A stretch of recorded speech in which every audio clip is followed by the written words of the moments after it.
And this shit taking long. Manifestations. Man up. Manifestations. Man up.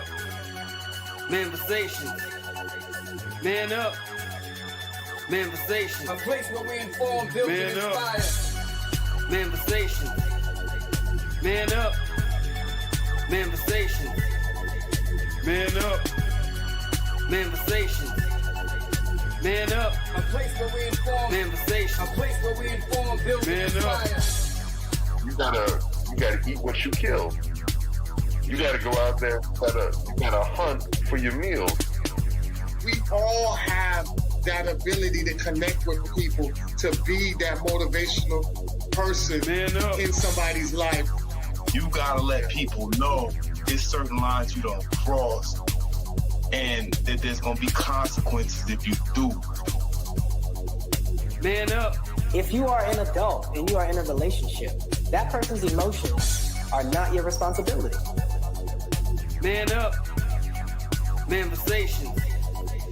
Man up. Manifestations. Man up. Manifestations. A place where we inform, build, and inspire.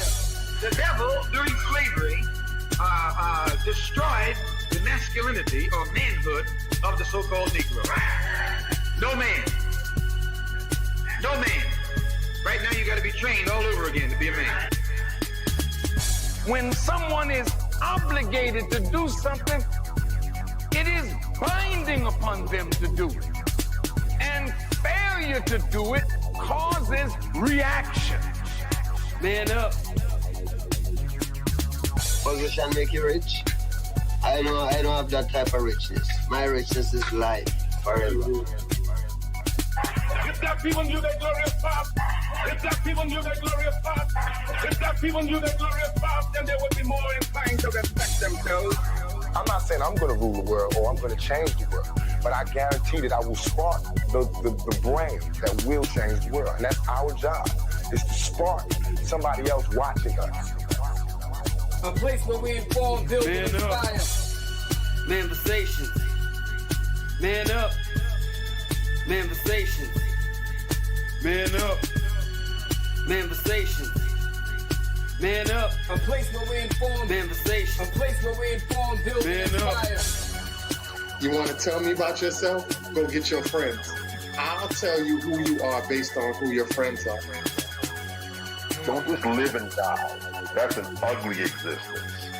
Make your life matter. Make your life count. Live a life where people can actually mourn you for the things you left behind, not just because you were around and existed. We need strong black nuclear family. Yes. Yes. That's what it is. Mother, father, son, daughter, all in the same house with a focus on the family unit as a whole. We had Tulsa, Atlanta, New Jersey, Detroit. We had Rosewood. We had Black Wall Streets all over. The Republicans aren't for us, but the Democrats aren't for us either. And we should have no alliance to any political party. We only have alliance to what is in our own best interest. A place where we inform, build, and inspire. Manifestations. Man up. Manifestations. Man up. Manifestations. Man up. A place where we inform. Manifestations. A place where we inform, build, and inspire. At the end of the day, as men in the community, we must stand together and be counted, because people look to us for guidance, leadership, and protection. And if we are not about that business, we are not on our job. Here we have grown-ass man conversations in the spirit of that purpose. Anthony Malcolm, Bobby Drake, Major Gage. We are. This is Manifestations 2020. Manifestations. Man up. Manifestations. A place where we inform, build, and inspire.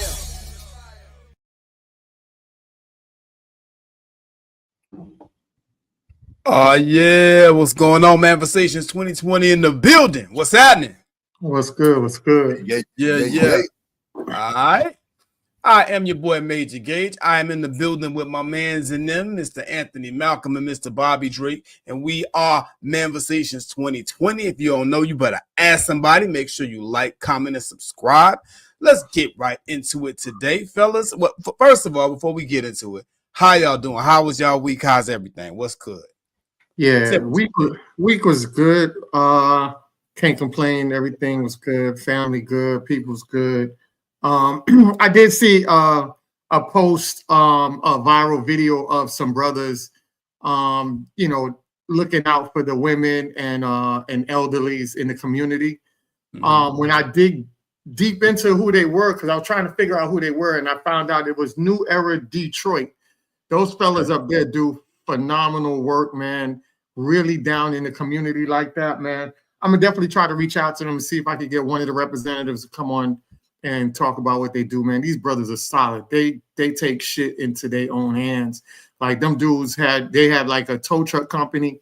They were doing some racial shit, towing people's cars, and one lady had to go to the hospital, and they towed her car like within minutes, and she was just coming right back out into her apartment to go to the hospital, take the people. So they had other people in the community that was taking.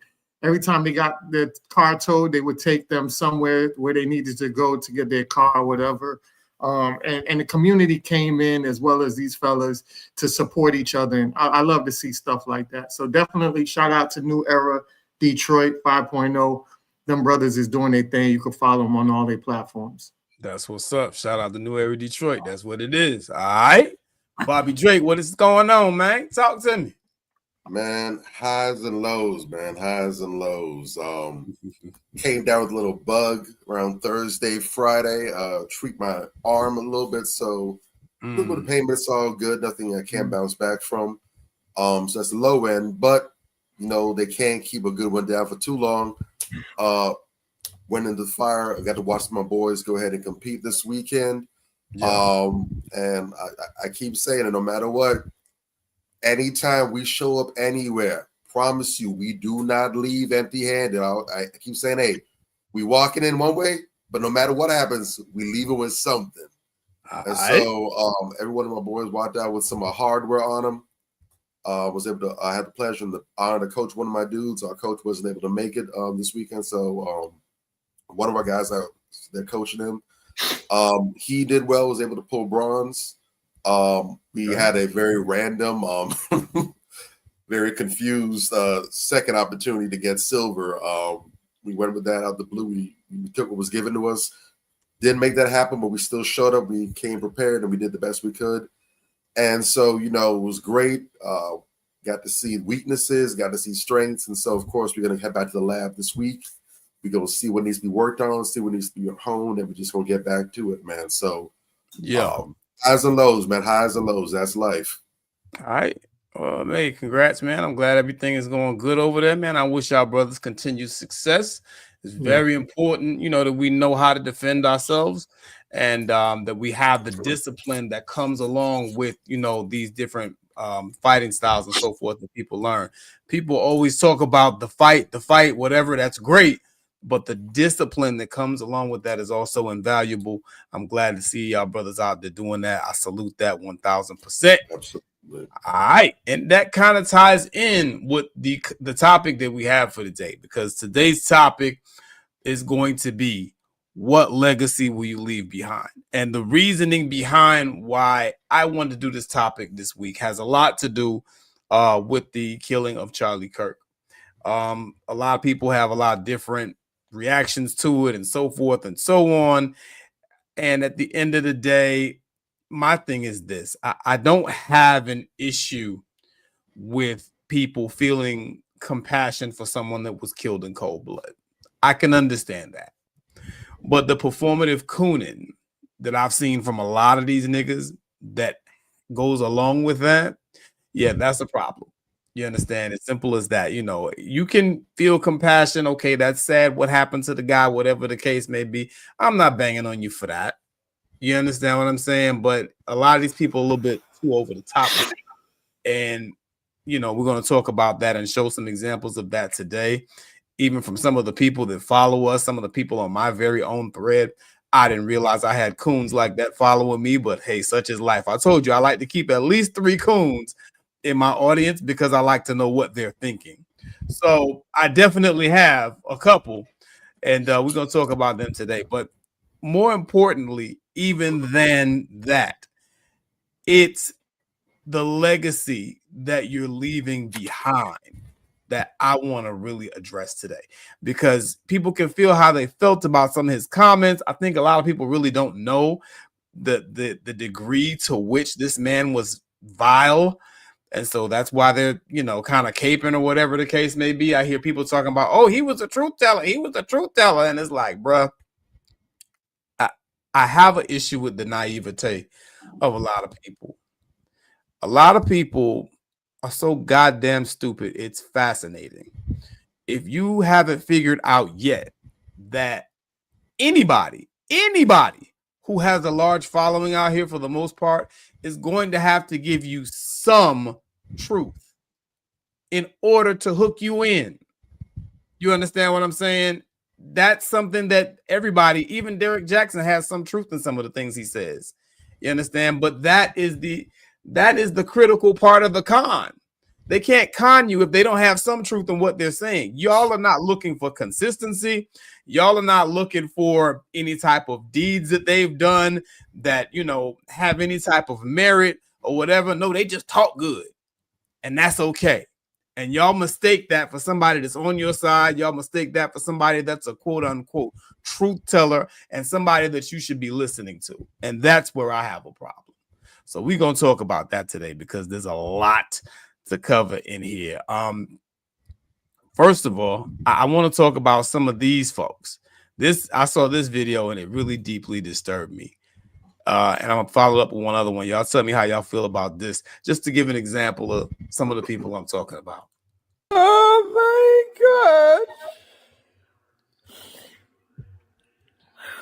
my God, Charlie.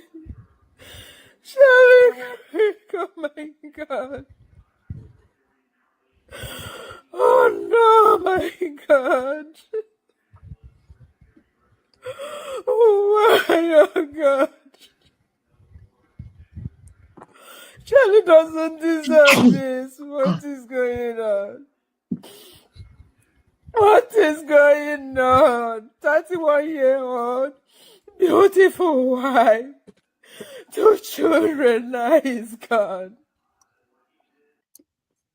And I kind of had to stop it there because she just kind of goes on and on about Charlie and, oh my God, why you do Charlie like that? Oh God, he didn't deserve it. Oh Lord, it's so bad. And it was a gruesome murder. If you saw the video, I'm not advocating for anybody to get killed like that hasn't done something to somebody. I don't feel like anybody should be killed for their words because, quite frankly, everybody has an opinion. If we go justifying them murking, Charlie Kirk for his words, then the next person could be somebody that we listen to and that we love or whatever the case may be. And some twisted, sick individual is going to use that justification. Well, you killed Charlie. I don't feel like people should be killed for their words. You know what I'm saying? But I just want to show this one, and I'm going to ask y'all what y'all think of it. This is when I see that, it automatically takes me here.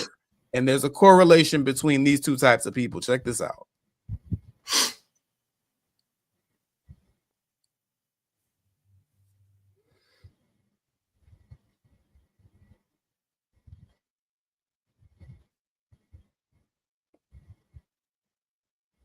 You see these people hugging on this girl, whatever. I don't know if you saw it because it was real quick. It actually went away a little too quick. Let me bring it back and pause it. You see this other guy's going to come up to her. He's going to give her a hug too. Let me go ahead and bring back and pause it. This sign says, if you are not racist, please give me a hug. And I think that this video kind of summarizes where the other lady who was crying in that video was coming from. I have never seen so many Sambos that were so desperate and thirsty for white approval.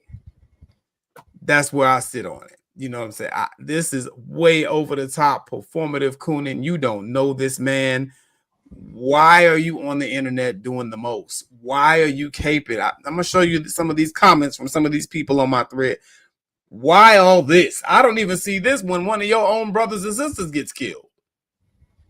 I don't see all this shit. But when White Massa gets killed, y'all go ahead and cook on that. Tell me what y'all think of that. That was very interesting. We stick boss? Is we stick boss?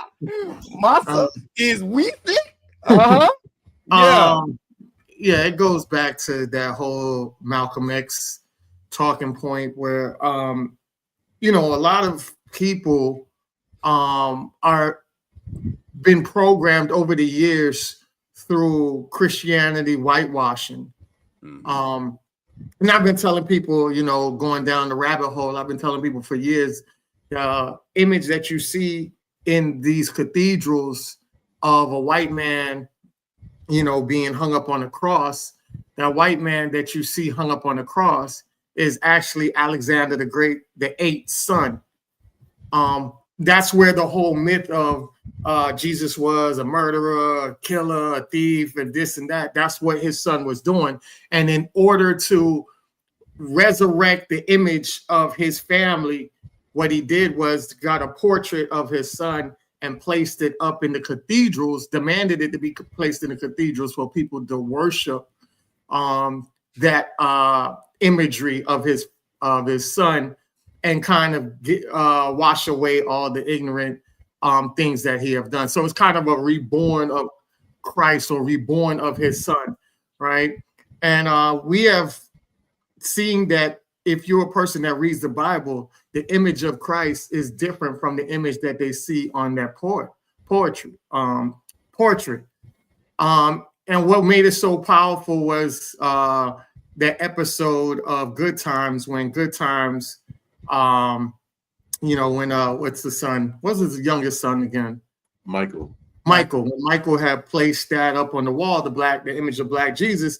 And then his mom was crooning, "Oh my gosh, what are you doing? This is a Black person up there," and all this other bullshit. And he was like, "Mama, that's the real image of who you read in the books." And she was like, "No, that's wrong. You can't be doing."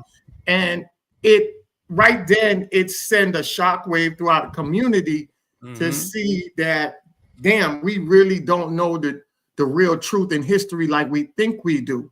We've been whitewashed and glorified. So imagine being that propaganda going on for years of just worshiping a white image, thinking that was pure, that was Christ-like, that was the essence of being flawless, Yeah.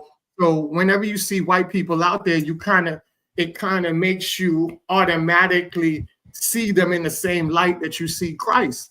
And a lot of people that don't really get into knowing what the real history is, they see these white people as being more superior than them. So it's like, if you see somebody more superior than you, you're going to sit back and want to do everything in their essence to make them feel like you are worthy to be in their presence.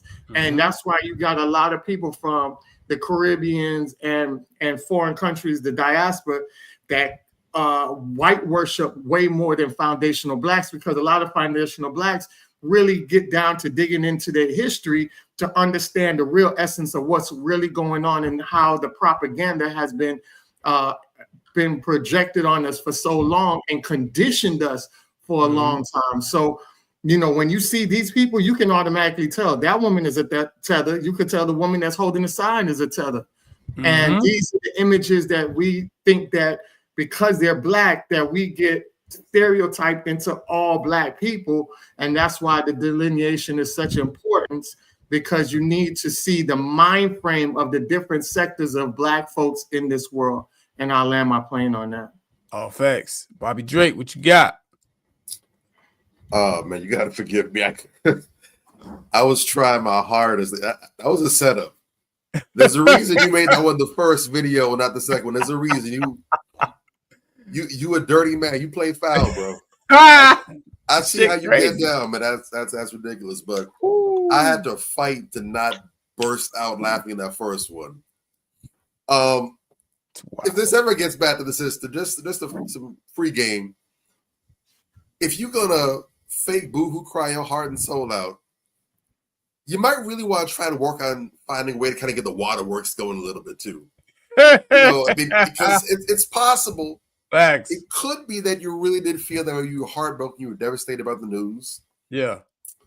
But it would be a lot easier to sell that if there was at least some level of moisture in your eyes somewhere. That dry cry is the beast. Yeah, that's. I mean, she didn't have any morning eye boogers or nothing. No moisture whatsoever. It was rough. Like, come on, if you're gonna sell it, do it right. Don't just do the what? I felt like I was at a Haitian funeral. You know, you got they always got one person in the background that always overdoes it. Not even the family, but they cry harder than everybody. Why God? Why? And I'm like, lady. Yeah. Now I hear you. That I'm always suspect anyways when I'm looking at people that's recorded themselves. You got the camera right for their face. Facts. I'm so heartbroken. Why you need to cry all day? Yeah. Clearly you ain't that deaf. I mean, maybe I'm old school. I don't know. This might be a newer thing, but where I'm from, you know, if you're that distraught, you're usually too preoccupied with the emotional state to be trying to hold up a camera and get your right angles and make sure that's me. I don't know. Yeah. But like you said, this is symptomatic of a greater issue where you have, unfortunately, a number of Negroes, most of whom are not from the bloodline of American chattel slaves, who just go along to get along, and rather than trying to fight back against white supremacy, they believe, well, if I can just, you know, get down on all fours and get down in sackcloth and ashes, lie prostrate and rub my face in the dirt and the mud and everything and kiss enough ass, look unthreatening as possible, look like I'm ready to go with the agenda. Maybe, just maybe they'll, you know, leave me alone, or worse, come for me last. And that's the mindset, the mentality. Because right away, when I heard, I mean, you could hear in her voice, you know, the accent, so it's easy to tell. But the other one, I'm looking at her like, I know doggone well that she ain't from an FBA bloodline. I'm positive she's not.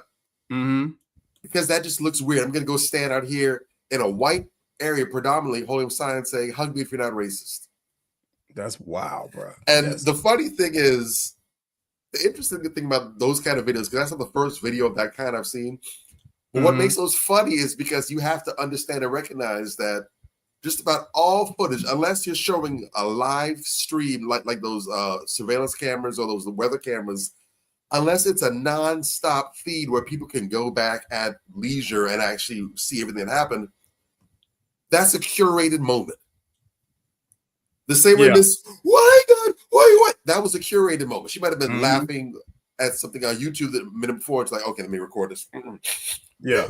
It's a curated moment. So, yes, you saw a few instances of some white people coming up and giving her long hugs. It's going to be okay. But then the question is, out of that batch, how many white people just smooth water right past you? Or cursed you out, flip you the middle finger? Because I've seen that as well, too. And then you're trying to be all nice, and they just say, go kill yourself, whatever, blah, blah, blah. How many of those moments were there that you didn't record because it didn't push the narrative you were trying to put out there? Right. So, it's again, performative, Conan. At best. And look, I got to keep telling y'all, understand all of the skin folk are not kinfolk. And to those ones out there that think that if I just kiss enough white ass, if I just brown nose and enough white crotch, that things will be different. I could change minds and hearts and everything, whatever. Yeah. It's not going to work. Facts. It has never worked historically. It's never going to work. You have to stand up and fight back, or you're going to get mowed over. The choice is yours. That's all you got. All facts. Very interesting that you mentioned the all skin folk ain't kinfolk. I think it's a good time for me to segue into some all skin folk that ain't kinfolk. I really want y'all to see the reason why so many people have a problem with Charlie Kirk. And, you know, I want, you know, in the broader context, I want people to understand, again, the title of this show, what legacy will you leave behind? Go ahead, Ant. Now, I just wanted to say, before you segue into that, remember, you got to be very careful about these people that hold signs. Did y'all forget about Devontae Hart, that little boy who held up the sign about being hugging the police, and come to find out he was adopted by lesbian twins that end up driving off the lesbian couple that end up driving off the cliff, Suspected white supremacists. Suspected white supremacists who also was starving them. And the reason they were on high alert is because the kids went next door asking for food that they weren't receiving from the lesbian twins. The lesbian relationship couple, and then they knew they was going to get in trouble, and then they end up killing all the children with them by driving off the horrible story. Yeah, that's facts. I agree with that to an extent. Beware of people holding signs soliciting shit from you. That shit is weird. That almost screams some type of mental deficiency to me when I see that. That's totally unnecessary. And what was the point of that shit? You understand? Like, I don't get it. But I want to get into these all skin folk and kinfolk people, because this is the type of shit.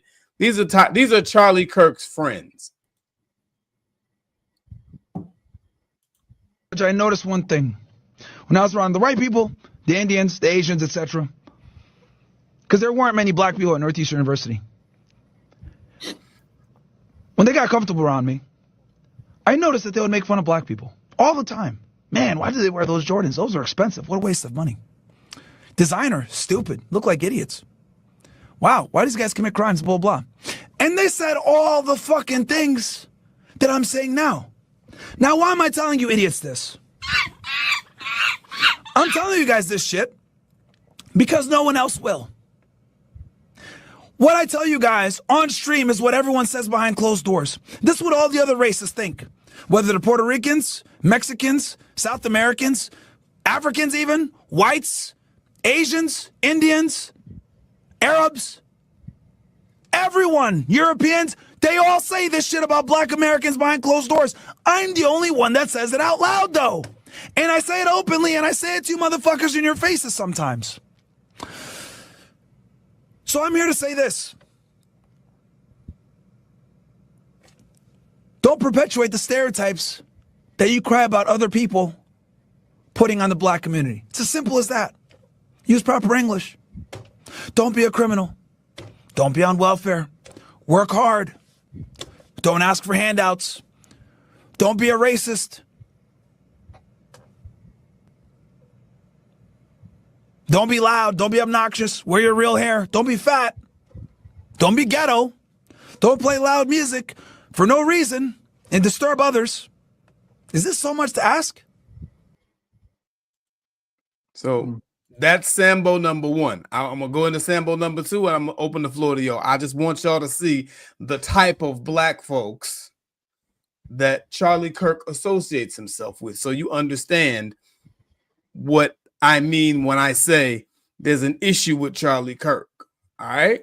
Culture, it's a broken society, and hip-hop is hurting things. But I also want to talk to you about something I've realized. Even if Black Americans are aware and know their history, right? They bring to the conservative side the same bad habits that I was hoping Black conservatives would be abandoning. And what I'm talking about, number one, is conflict resolution. Black Americans do not know how to resolve basic conflicts. Everything has to turn into a fight. I hate you forever. You got to draw lines. It's like you're this gang or that gang. And you still see it happening in politics. You said that the Sonia Massey situation was not about race. Well, what the fuck was it about? A black woman that calls 911 for help and she ends up getting massacred. When they came into the house, they were already disrespectful to her, talking down to her like she was nothing. See, most of the time, people do not see African Americans as human beings. That is why people have the nerve to talk to us different ways, whether it's in grocery stores, whether it's in department stores, because they already do not see us as human beings. When Candace Owens got fired off of her network, that podcast network she was doing, all of a sudden she went to all the black media. She's on the Breakfast Club, and she figured, oh, let me sing the Fresh Prince. That'll get me back in. Getting a little tired of that shit. You might as well sing Good Times, too. And the Jeffersons. These B-Wicks, man. We got to get rid of these B-Wicks, man. Black when it's convenient. Facts. And shout out to our good brother Godfrey for giving an adequate description of this coon. I don't know if it's more people on this earth that's more coon than Candace Owens. In fact, I call her ass Coondis. I can't stand this lady. And that's another one. You know, when I post and I'm criticizing her in something that's obviously, clearly anti-black, and you can see the conservative white hand up her ass when she says it. You understand what I'm saying? What's up, Amon? What's cracking? Anubis TV in the building. Yeah, we get you on, Amon. We'll get you on. You know what I'm saying? We got a black iron shirt that's begging to get on the walk and do some cooking. I'm just saying, bro, like, because look, at the end of the day, Kundis is unhinged. Facts. Danny the guy that said it. Kundis is unhinged. And bro, like, I don't understand why people get out here and they cape for this type of woman or Myron Gaines. And I want you to see these people were cool and clicked in with Charlie Kirk. These are the type of black folks that he platformed. These are the type of black folks that he got behind, that he lended his support to, because they're Sambos, because they hate other black people. And that is really, at the end of the day, the crux of the agenda that's being promoted and pushed. You know, it is the hatred and demonization of a people, so that it's okay, like Godfrey said in what he said, it's okay to denigrate us. It's okay to harm us. It's okay to shoot us and not give us justice. It's okay because we've already demonized them in the media, and we told people how horrible these people are. These type of niggas, what kind of legacy will they leave behind? Y'all go ahead and cook, man. I'm gonna send the moon this link. You know what I'm saying? Like, let him get on a little bit. Well, y'all go ahead and cook on that. So my thing is, what's one of the most powerful things that you hear when we begin our show that I say that you clipped out? Show me who your friends are, and I'll tell you who you are based on who your friends are. Facts. That's one of the best gems my father ever told me. Mm-hmm. Show me who your friends are, and I'll tell you who are. Don't tell me who you are. Show me your friends, and I'll tell you who you are. You know, it's very imperative about who you align yourself up with, because if I'm out in a crowd and they see people around me, then they're gonna sit back and say, "Yo, the people around him must be on the same level as Ant, so let me not fuck around with them people either." It also brings a sense of protection if you really look at it, because nobody's going to try somebody that they know is solid. So if they see a solid person, they know the people around them going to be solid, because that they know your MO. You know what I'm saying? So the people around you, they also get protection based on who you are. Your fabric also gives them added protection as well. You know what I'm saying? So people have to realize, like, who you associate yourself with, or what they call in the business, they say who you rub shoulders with. You know what I'm saying? You got to be very, very careful about that side of things. Candace Owens, Charlie Kirk, that fresh and fit dummy, Myron. You got Ben Shapiro.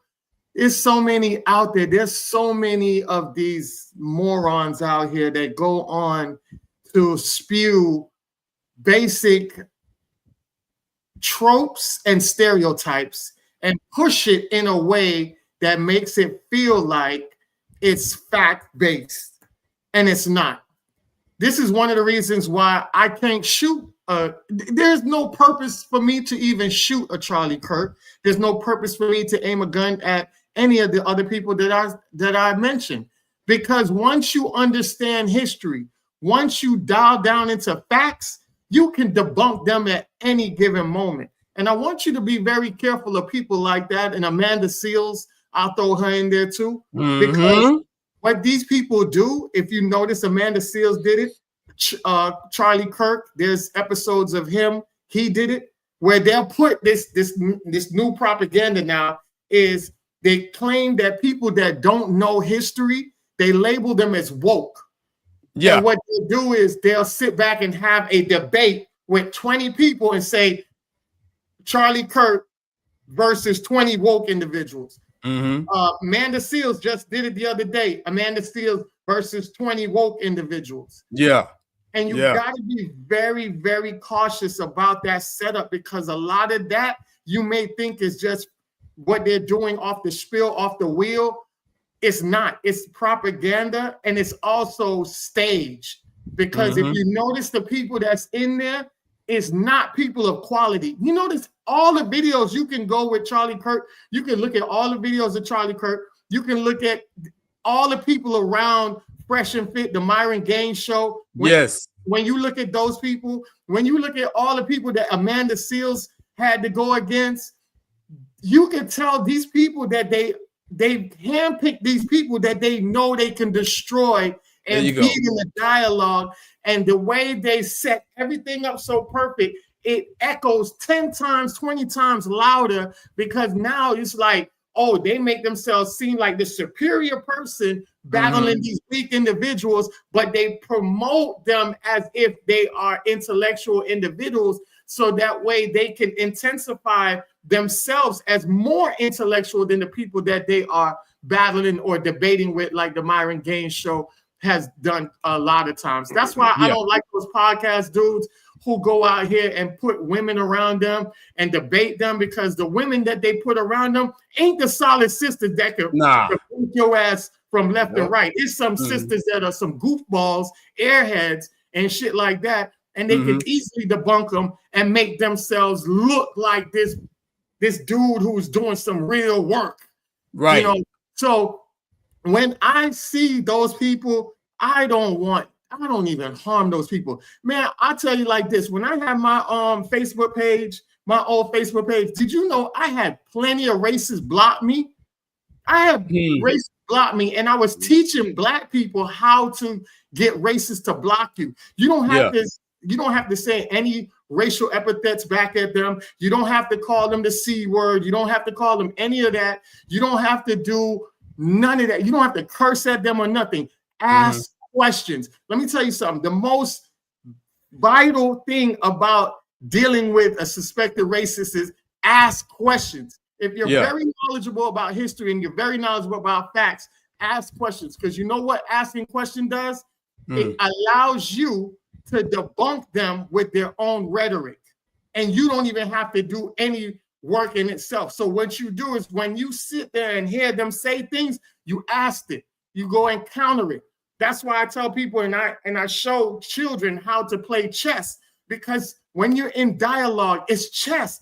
That's why those brothers in the jail system was able to beat the Harvard elite team.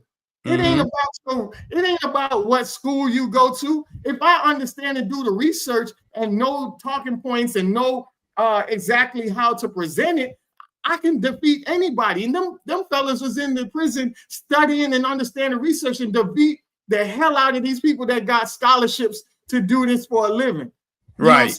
So you got to be very cautious about people like that. And like I said, the Charlies of the world, the Candace Owens of the world, what the propaganda that is real tricky with them, never say that they're lying. Because I'm gonna tell you like this, and I'm gonna end it with this.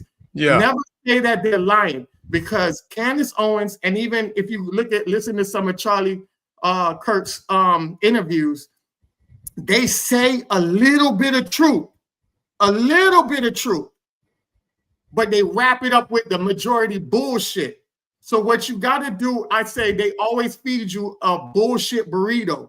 When you get the burrito from them, you get the burrito and you unfold the burrito, you take the truth out and you battle and debate the bullshit that they wrap it up with.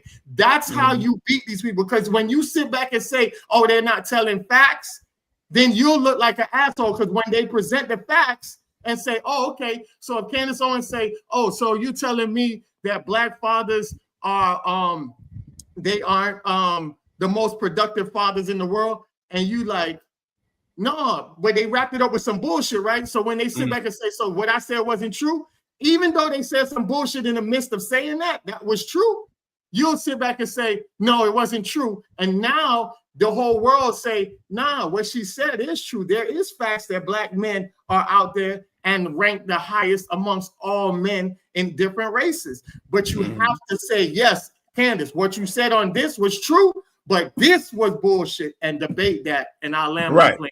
Okay, facts. Okay, let me go ahead and bring a Moon. We're gonna have to bring it in, fellas. Let me bring a Moon on the stage. You know what I'm saying? Add him in so we can have him also contribute. What's going on, Moon? Bobby Drake go, and then Moon go. Yeah, yeah. What's up, my guys? What's up? What's up? What's up? What up? Moon. What's happening? Well, Yeah, yeah. I firstly would like to say salute to my dear brothers whom I love dearly. What's That's happening? first. I say I'd like to say salute to my brothers. Y'all hear me? Yeah, we hear you. Loud and clear, family. Loud and clear. All right. Salute to my brothers that I love dearly. That's first and foremost. Yes. What's happening? Secondly, I want to say salute the gun ranges because it teaches us a lot about trajectory and breathing. Yes. Thirdly, I want to say shout out to karma because it was learned last weekend. What you speak into the air is what you get. All right. That's it. Now, Period. moving on to this discussion. The reason why I wanted to be on this is not because of the Charlie Kirk situation, because I could care less.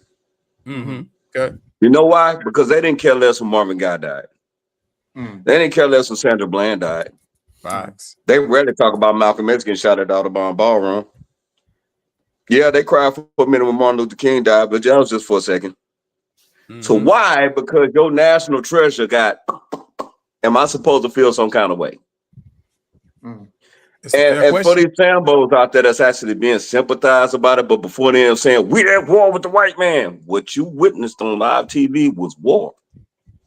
It was. Welcome to war.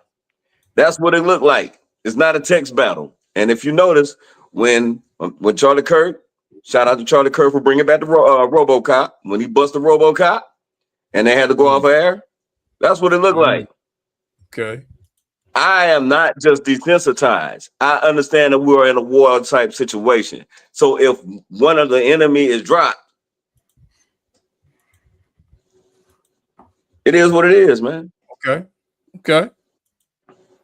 Because if something happened to me, it is what it is, right? As far as they're concerned. Now, what the thing of the matter is, I think we're breaking up a little bit, but I think what's more discouraging, if anything, is our people as a whole acting and conducting themselves the way they are. It's like we're losing this thing called a code. First of all, nobody that is against us should be allowed to talk about us, especially on the global platform. Facts. Okay. That's just my opinion. Who are you to tell me about me and you ain't even me? Oh, wait till you see the clips. Oh, yeah. Right. Number two, you feeding people like the Proud Boys. You feeding people like the Aryan Nation. You feeding people like the Sons of Odin. You feeding people like the Werewolves. You feeding people like the KKK. You feeding people like the Atawaffen Division. You feeding people like neo-Nazis. And the first thing they said saying is going, yeah, we're going to end up getting them and this and this and this. And if everything happened to this dude that did not happen by us, they still threaten HBCUs. Why do I feel some kind of way about this fool getting mopped up? Because if that happens and my HBCUs are attacked and our young, beautiful black children are attacked, you think there ain't going to be a lot more playing a RoboCop? You better not. Go ahead. Don't blame us. You breaking up bad. We breaking up real bad. Real bad. I might have to bring you back. Okay, that's good. Go ahead. Sounds clear. You good now? Go ahead. Don't blame us. Yeah, don't blame us for what your people have done to your people. Stay the hell away from us. Mind your business. Because it could come back to you worse. Sure could. But for all these Sambos out here, for all these Sambos that's out here playing, hey, going back to my Zoe coaching, the Haitian Revolution started when we got ours first. All right. Shout out to That's the all Haitian I'm saying. Revolution. C'est la vie in that scenario. Shout out to the Haitian Revolution. And everything you're saying is facts, brother. I mean, at the end of the day, you know, that is a very central point. You know, when it happens to us, where is the empathy? Where is the humanity? You understand what I'm saying? Very much. Where's the empathy? Where's the humanity? Who cares? He sat up here and made excuses. for just about every black person who got killed. Let it be Sonia Massey, let it be George Floyd, let it be Eric Garner. You understand what I'm saying? He sat up here and made excuses, along with coon-ass Candace Owens and coon-ass Myron Gaines and the rest of the white supremacists. Because what people don't understand is those people are white supremacists in blackface at the end of the day, you know, and they have people like Charlie Kirk behind them. You understand? And these people don't feel any remorse whatsoever when something happened to us. So why should we have remorse for them? Go ahead, Bobby Dre, cook on that, and then I'm gonna bring up some other stuff. We got a lot to get into today. Go ahead. Yeah, man. There's a reason, and I've spoken about this before. There's a reason why the baby hat folks are so hyper vigilant about any mention about them. There's a reason for that. Because they're very intellectual, they're very astute, and they fully comprehend and have internalized their history. That's something they do very, very good. And they make sure in their synagogues, in their places of worship, because the synagogues that's the epicenter of their culture, that's the epicenter of their community. That's the gathering place. They go there not just for spiritual enrichment and development, but also for the retelling of their history and understanding the important lessons of the past, what that means for them in the present, and how it instructs them to move on in the future. Yeah. One of the things that's very important to them that they don't ever forget, they don't let their children forget, they teach their children as soon as possible, is the importance of Kristallnacht, or the night of broken glass. But really, it's everything that came before that. Long before Adolf Hitler, Mr. Baby Mustache himself, went on the full-on warpath against them. It didn't start out one day where he's got a whole bunch of stormtroopers down with their rifles and then marching down the city square. That's not how it started out. It started out with them keeping the baby hat folks' name in their mouth. Every time there's a rally, every time there's a message coming out from the Nazi offices, they're talking smack about them, they're belittling them, they're denigrating them, they're coming up with all kind of unfounded claims about them, they're slandering them. They keep on pushing it out there. And it didn't matter how much of this stuff was false, because mind you, it's not like they were speaking about some foreign group of people out in the mountain somewhere. They were speaking this to other Germans. Yeah. These were the people they were saying this to were the baby hat people's neighbors, their co-workers. In some cases, their fellow parishioners. These are people that they saw every single day. The kids played together, went to the same schools. They were a community. But because they kept on saying lie after lie after lie after lie after lie, it completely diminished how the non-baby hat Germans saw the people they literally grew up with from birth. Yes. And once that happened, once that sacredness of life, these are my friends, these are my colleagues, these might even be dating or married to some of them. Once that was able to be broken down mentally, it was nothing to begin ramping up to the next phase. Well, we're talking smack about them. Yeah. Now you can go ahead and write some policies against them. Now you can go ahead and start mistreating them. They don't get the same justice that you get. Now we can start doing more harmful things. We can start discriminating against them openly, barring them from certain places. Now we reach the point where we can flat out, all out attack them, and people are going to be not only co-signing it, but even joining up with our military arm to act against these people, their childhood friends, their exes, their girlfriends, their boyfriends, their co-workers, their subordinates, their bosses. But it all started with them talking and speaking against them. So now, those who survived those dark days, fully recognizing how they got to that point and swearing to themselves, this is never going to happen again. Anytime, it doesn't matter who it is, that's the policy across the board. You miss and say something they don't like, they ask your neck. Yeah. As they should, by the way. I tip my own hat to them. I agree. I agree. We need to understand that when you're rancid and slovenly, they ain't fresh and fit, they're rancid and slovenly. When you're Candace Owens, and I think that she's personally just trying to hustle the right wing. Absolutely. I got no issue with trying to get a bag, but you're not about doing our carcasses. Yeah. Anytime you see these people just talking about something, we're just talking. That was one of Charlie Kirk's favorite things to say. We're just having a discussion.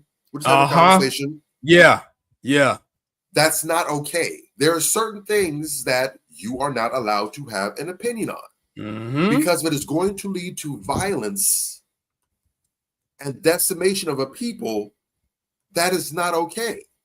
And especially when we have precedents for this, because it's not as though nothing's ever happened to foundational Black Americans in this country. It's not like that. Like we have a clean slate. No, there's the darkest days of this country have involved the denigration and the mistreatment of foundational Black Americans. So it's not that this is some speculation, some theory. No, we just the other day practically came out of those times, and now here you are trying to talk us back to that direction. No, it's not okay. And it's not a surprise, and it's not unsurprising that the people who seemingly have no connection to foundational Black Americans, they don't have any connections to the killing fields of the South. Come on now. Are the ones that want to bump their gums the loudest. Come on now. But now you miss out talking about their people over where they're from. Now it's a different story all of a sudden.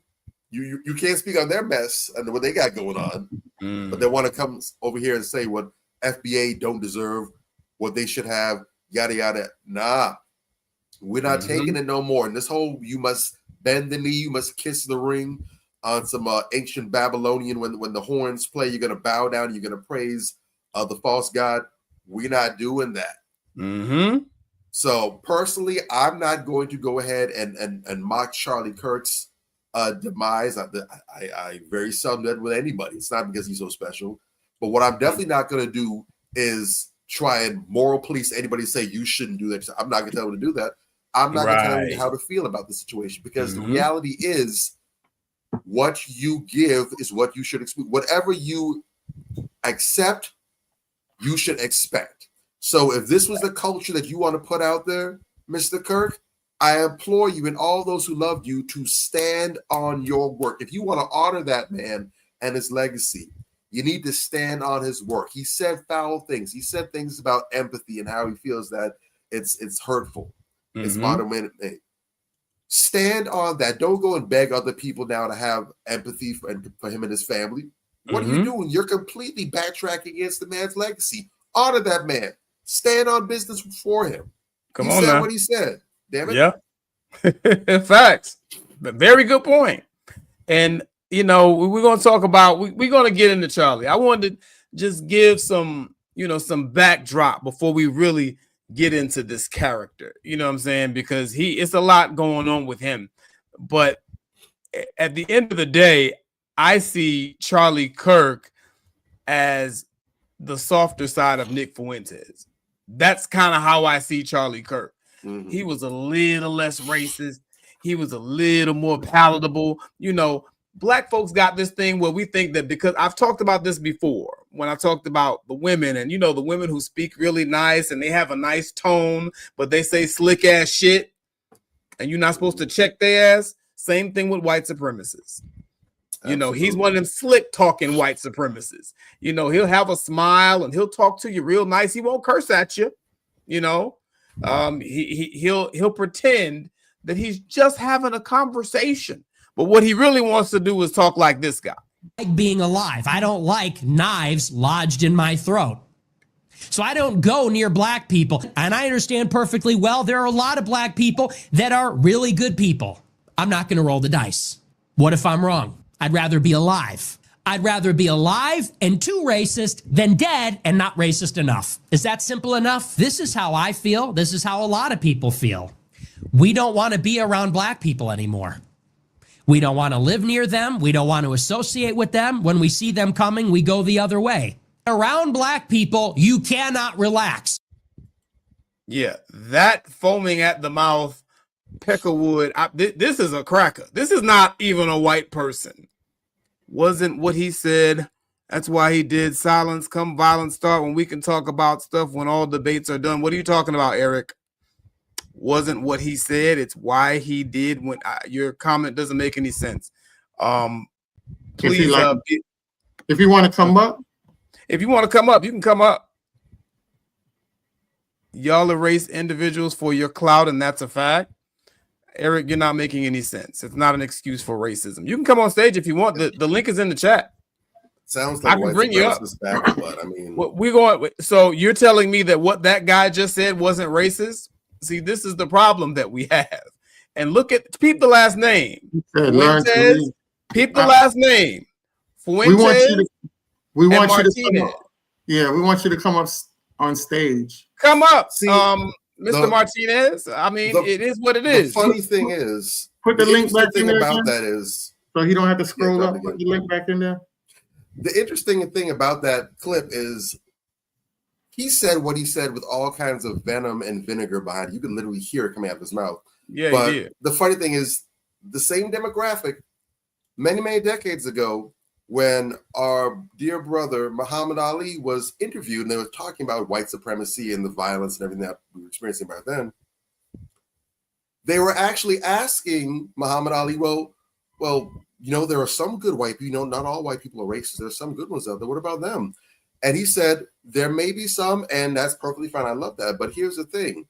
If I'm at a house at the bottom of a hill and I see a whole mass of snakes coming down this hill towards me, there might be some good snakes amongst that mix. There might be some that'll fight against the other bad ones, do all whatever. But I'm not going to stand there waiting to see which snake's going to bite me. Now, I'm going to go in that hut. I'm going to lock the door behind me.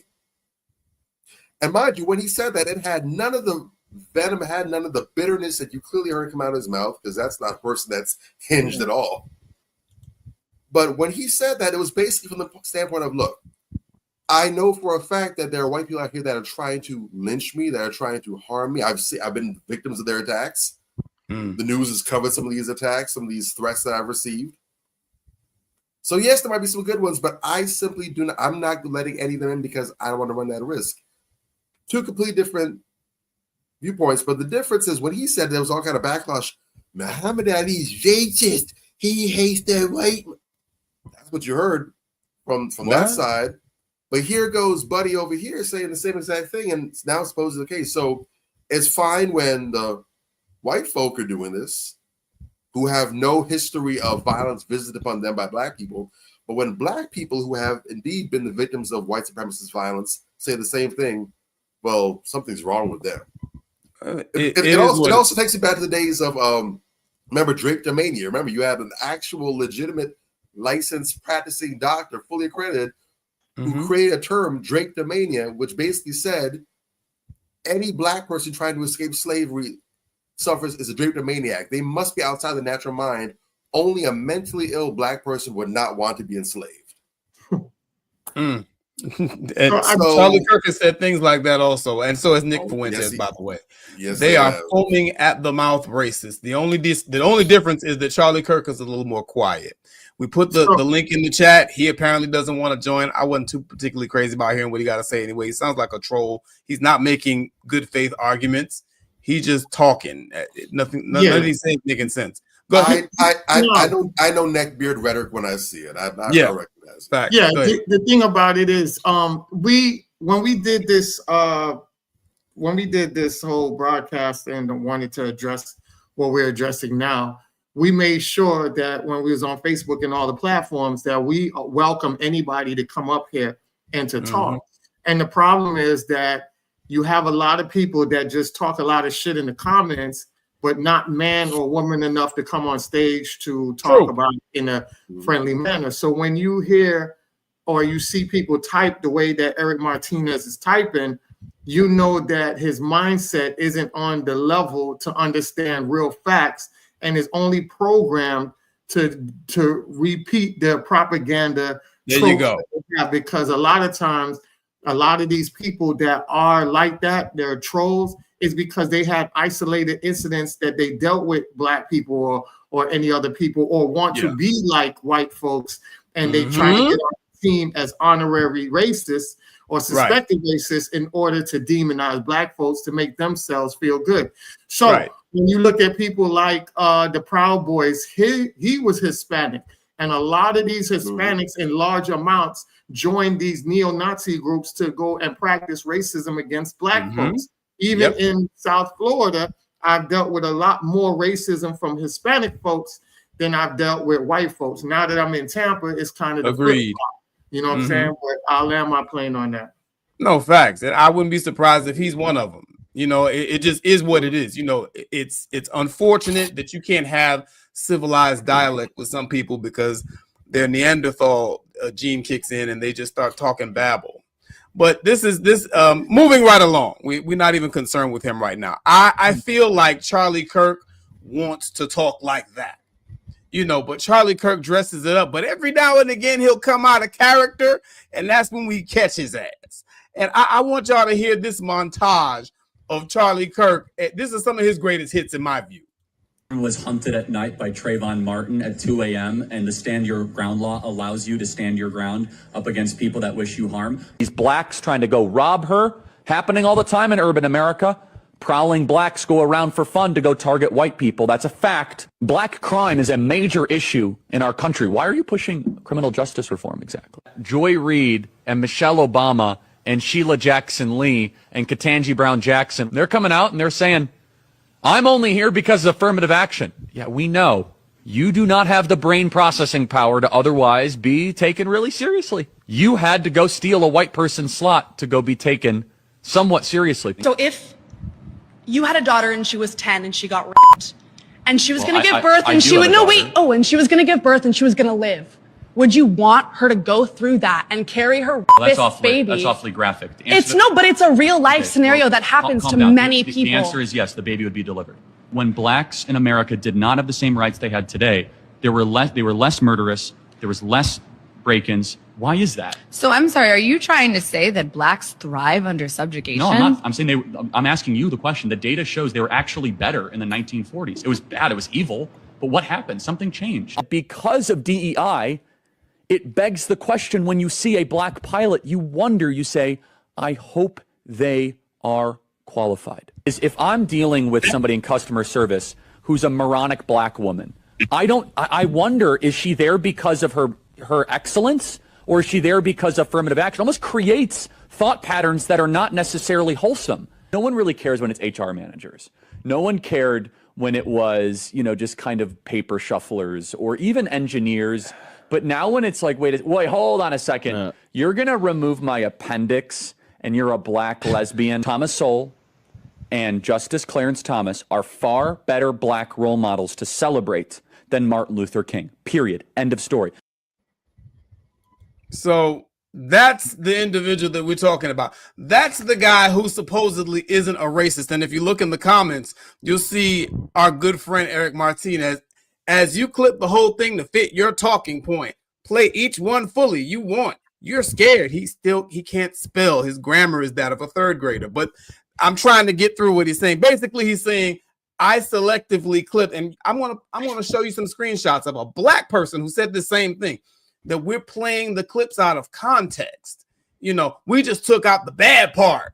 And, if we play the whole thing in context, it'll be cool. These people are so breathtakingly stupid. It's fascinating. It should be studied. You understand? I wouldn't first off, I think we've probably done more for Mr. Eric Martinez in the last 20 minutes than anybody has done from him in the duration. We actually mentioned him, yeah. I mean, bro, at this point, if you were to die tonight, I think this would be the highlight of your entire existence. Facts. We honest to God, we really shouldn't even do any more. Right now, at this point, he's practically masturbating. Mm-hmm. So, for you, my friend, at this point, you can have as much fun as you want to in the comments. Uh-huh. You're welcome to do it, have at it. But personally, I'm not addressing them. I'm not. This is your time, bro. Consider us OnlyFans right now. You got to pay for play. Subscribe. Facts. Well, yeah. If you're not willing to get on camera and put a voice to it, I'm not respecting, because you're typing paragraphs and essays with MLA and APA citations and everything, bro. Mm-hmm. If you're not willing to put your face and your voice to it, I don't want it, because we're here. You see that? You see our faces. You hear our faces. We're standing on our work. If you are unwilling to meet us, okay, exactly. So whatever. Never mind him. Forget it. Back on the show. I wanted the comedy relief. I wanted you guys to understand when I said earlier that when people have racist ideology and thoughts, it comes from a a hurt place. There's a pain there, psychological pain that they are out here projecting on other people. Correct. When I said that, and he was sitting there trolling in the comments, he fucked around and told us exactly where that pain came from. He's a Mexican dude who his parents didn't abort him, but they were enough to make sure that he was alive. They were pro-choice. Not only were they pro-choice and made sure that he was alive, they got rid of him. They got rid of him and threw him in foster care. And because he's such a pathetic individual, the only person that gave him grace out of all the foster care, because if you know the history of foster care, white people get more access to foster care children more than black foster parents, which they give a harder chance for them to go out there and get foster children. So even when white folks have more of a privilege to get you out of foster care, they didn't even want you. That you had to funnel down into a black grandmother who was a foster parent who ended up saying, I want to take you and put you into the house. She gave you love. The only person that actually gave you some fucking love that did not look like you, and yet you get on a black platform to talk racist shit to black people. Now I see where your disdain come from. Dude, it's your family, not us. So get the therapy that you need, and you won't have these problems. There you go. What I'm saying?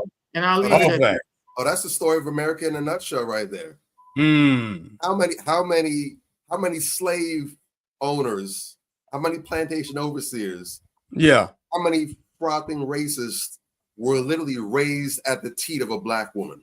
Facts. All facts. You literally have the nutrition and the nourishment of a whole entire black woman feeding and strengthening your body, taking you from frail, helpless infancy into childhood and all the way up into adulthood, and yet you still have the audacity to turn around and shit on black people. It just is what it is. It's crazy. And going back to the videos that you shared before with the whole signs of, hugging if you're not racist and everything, that's why that kind of crap doesn't matter. That's why the crocodile tears, it doesn't matter. You're dealing with a psychosis. You are dealing with the people that are separated from not just reality, but from any sort of emotion. When you have someone that looks like you, the skin color might be different, but they look like you. They speak like you. They breathe air like you. They put clothes on the same way you do.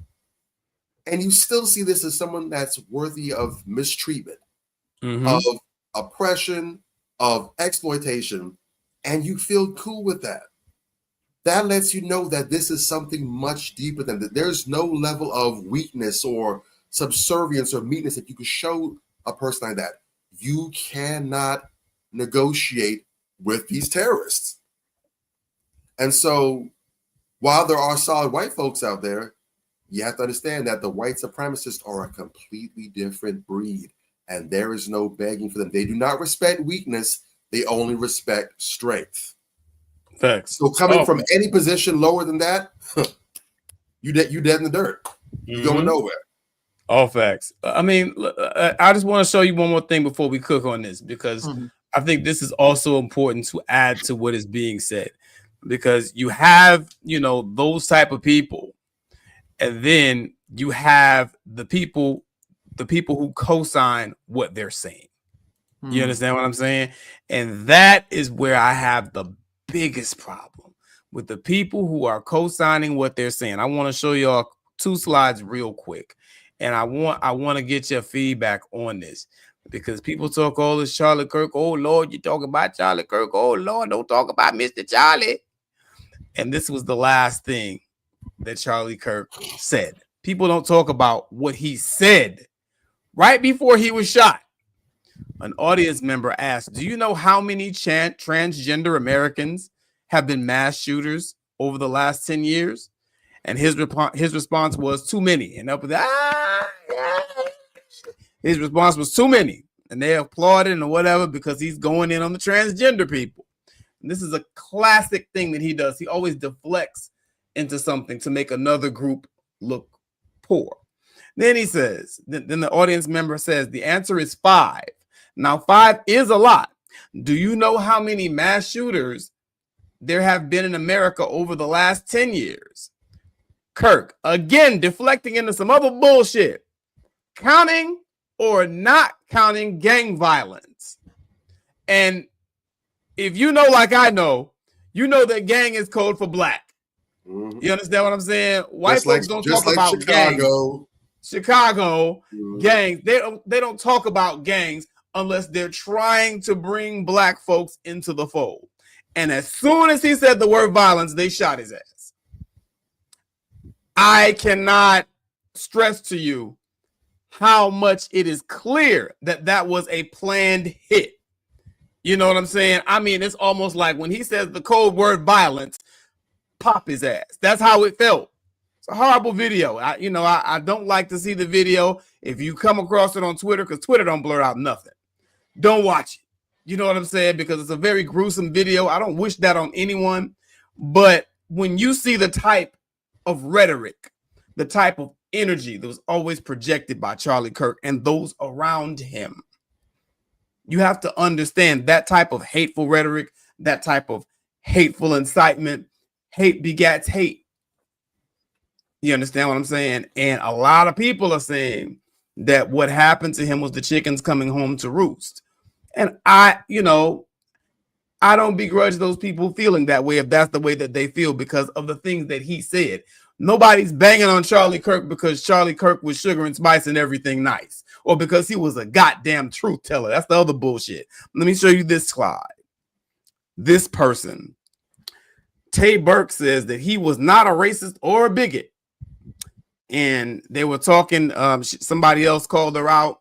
These are called sound bites. I'm right here with the real life, not playing on the internet all day. I'm not a caged animal behind glass. She is going hard body for Mr. Charlie Kirk. Charlie was a debater. He answered questions that were asked of him. And this fucktard, he's talking about me, of a clip only this fucktard of a clip only shows trigger words used to manipulate his image. But I'm babbling. Show the entire debate. Answer and question. Stop copying and pasting. Another person that can't spell and has poor grammar. And then she's going at some other guy. Josh, can y'all name the causes he fought and taught other than the sound bites and clip paraphrasing made to make him look racist? Please name one cause he fought for. Please include actual data, aka facts. So she is just going all the way in. And it's not the racist things that he said. It's the fact that, as you see, we took a clip and we're taking the words out of context. You can't fix that type of stupidity. This is coon of coons, lord of lords level cooning.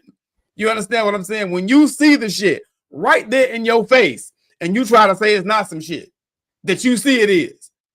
You understand what I'm saying? That's that masa is we sick. Can I get you a coffee? Nigga, this is a step and fetch it with a goddamn weave. The fuck you talking about? This is the type of shit that gets me hot because I expect it from them. I don't expect it from yo coon ass. I thought that sister was sharp at first, and then just over time, she got coon Tourette's. She can't keep it to herself. You understand? Just blurting out shit. What? That was more than I could handle. That sent me over the top. What y'all say? Maybe I'm tripping. You should have put up the post with the dude, because I saw that post. You should have put up the post of the reply of the dude. He lists a whole list of shit, and then she went to deflecting. Yeah. You ain't put that up. You should have put that up so the audience could have read that shit. Well, because he got in her ass with facts, and facts. I already did the video. Most of those things were in the video. But it's like, bruh, you gotta show you. Yeah, my grandmother used to. You gotta show that part so you can show that people in the comments. Once you know your shit, you put people like that on silent before they reach to a platform they can echo that shit out. So you nipped it in the bud, and that's what he did. He nipped it in the bud because she had to think twice about. She couldn't debunk nothing he said because he spit all facts when she asked, can you prove that man gave a whole list, damn near almost took up the whole damn page, a long ass list he done dropped on the ass. So there was a post, a shout out to the Hungry Black Man. He wrote a nice post that went viral. And I had this was like 4 days ago. He wrote that post. He ended up getting picked up by Occupy Democracy. Democrats. Occupy Or Democrats. it's Occupy Democrats. Yeah. Okay. Yeah. By Occupy Democrats, they reposted his page, and that page itself got 10 million followers. And I thought that was super dope that they had, because he had wrote something out that was real dope about the whole Charlie Kirk situation. And under his post, I said, talking about black on black crime right before being shot and killed by white on white violence is diabolical. Yeah. Everyone is talking about freedom of speech, but even in the midst of freedom of speech, you still have a responsibility to not be reckless with it. Freedom of speech isn't supposed to be used to spew ignorant tropes and stereotypes. It's supposed to rally people in the form of unity in attempts to seek justice. The same mouth he used to denigrate Dr. King Jr. should have been the same mouth used to express that Dr. King Jr. was killed for unifying all races of people to go to the Capitol building and demand 40 acres and a mule as the first step towards gaining reparations settlements for foundational Black Americans whose ancestors were treated horribly for financial gains that every other race benefited from, but Black folks. Even though Dr. King got shot 57 years ago, the shot still affects generations later because the work he put in was so legendary towards the progress that many don't know or recognize because they haven't dig past the surface level of history that was passed down to us about him. There's plenty of books that go in depth about his true legacy and not the propaganda legacy that the dominant society likes to promote to the mass amounts. There is nothing Charlie Kirk did that created anything remotely close to a legacy of a life. His legacy is only resonated by low-life individuals such as Eric Martinez, who operate in a cult-like mentality that doesn't care about facts, only opinions that shape or support their warped narrative. In the most infamous words of Malcolm X, the chickens have come home to roost. Facts. And you gotta just take it with a grain of salt. You know, you got this guy coming on here giving incel insights, and it's just like, it just is what it is. You know what I'm saying? When you have nothing and you come from nothing and you are nothing and you aspire to be nothing, when you speak, you know what's going to come out? Nothing. It just is what it is, you know. So this is where, you know, these type of folks come from. And, you know, again, the Tay Burke situation, you know what I'm saying? And others, like, there was another person in that same thread. I couldn't find her post, but she basically said the same thing. You know, you take these clips and you twist them. And I didn't edit his words out. I didn't edit anything out. I let him make his point. You know, but like Amun said in the chat just now, a damn follower. This person has no brain. You understand? And they gravitate very easily to something that makes them feel a part of. You understand? And those type of people are very dangerous. You know, I suspect that the guy who shot him is also like that. One of those people that just doesn't think. They don't have the mental capacity to absorb complex concepts, and then have the nerve to say that you, as a Black person, you don't have that mental capacity. He actually said that about Michelle Obama and Ketanji Brown and all these other people, Joy Reid. I don't really agree with much of anything that they say. I don't care for them as people, but to sit up there and say that simply because they are Black women, they don't have the mental capacity to succeed, and they had to go take some deserving white person's opportunity, and that's what they had to do in order to come up. And to hear a Negro, a Black woman in this case, come along behind that and talk about how he wasn't racist or he wasn't a bigot after he said that about your stupid ass, you just can't make this shit up. Some of y'all niggas are plantation ready, and she's at the top of the list. plantation ready. I don't know.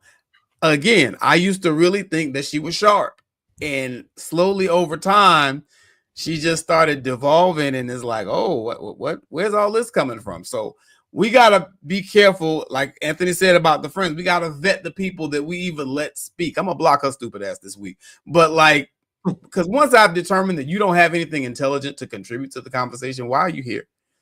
You understand? Like, it is really like that, and we have to do that in our own lives. You know, some of the people that we hang around, some of the circles that we're in, you gotta check. You gotta check that paperwork. You know what I'm saying? And I just want to say that, man, it's so much going on out here. And when you really look at those comments in particular, though, it sounds kind of agent-like, doesn't it? Doesn't that sound kind of agent-ish? That don't sound like some shit that a normal down black person would say. So I'm looking at her real funny style now. But check this out. I just want to talk about this real quick, and then we'll go into the crown check in a little minute. But I had to talk about this because this, in a nutshell, is, I think, where we're going. You know what I'm saying? Where we need to go. James Baldwin said this. And for all y'all that, you know, don't read and don't know who James Baldwin is and don't listen, you need to listen to this, because this is at the crux of our argument. The disaffected, disenfranchised people that are calling out Charlie Kirk and his bullshit. We can disagree and still love each other unless your disagreement is rooted in my oppression and denial of my humanity and right to exist. See, that is what you niggas don't understand. You know, anybody that says something that sounds a little bit like it might be sort of correct, a little bit almost right. Yeah, he deep. That's because you ain't never heard nobody really deep speak. You understand what I'm saying? You need to go out and listen to some people who actually know something. You know, go check out James Baldwin. Go check out Sheikh Anta Diop. Go check out Tariq Nasheed. Hell, you know, in this day and age, if you want to keep it recent, Asa Hilliard, Francis Cress Welsing, these type of people, you need to understand what's really going on before you get out here and open your stupid ass mouth and embarrass yourself. And I'll park the Chevy on that. What y'all got? I'll say this. I'll make this quick. All right, so let me break down to Charlie Kirk. Charlie Kirk, he debates erratic, unstable individuals that display toxic characteristics who only believe in their propaganda is based in truth because they believe it's rooted in their own reality of facts. The woman, I can't believe that women love him because he supports. I mean, the women love him because he supports simp-like qualities and behaviors under the umbrella of provision. I don't know if you've seen that video, but he was going off, and I was like, yo, this is. But if you know who he is, you know that he only got his woman because of that simp-like behavior, because he didn't have any swag or any drip. So that's a lot of times, a lot of people that act like that, they kind of gravitate to things that they feel can make them feel like somebody. And that was, even though he was saying racial tropes and stereotypes, it gave him notoriety that he wouldn't get off his regular ability, because he didn't have any ability other than to talk shit about black folks. That's how he got his fame. You know, it's a fucked up way of getting it, but to him, he felt like he was doing something. He believes in pro-government. This is the contradictory part. He says he believes in pro-government, but not pro-democracy, which is a contradiction in itself, because democracy, the government operates off of democracy. So you can't be pro-government off of something that they already operate off of in a democracy way. That's very contradictory. His biggest support comes from people who supports anti-abortion, pro-choice, anti-pronouns, anti-transgenders that compete with natural-born women. If you believe in, if you are in, or you believe in conservative, or you are conservative, not politically based, and you are Christian and religious based, then you will agree with some of the stuff that he was saying. That's why I see why a lot of people gravitate to him in like ways like, you're accepting all of Charlie Kirk because of little things like that. That is universal logic that everybody knows and agrees with.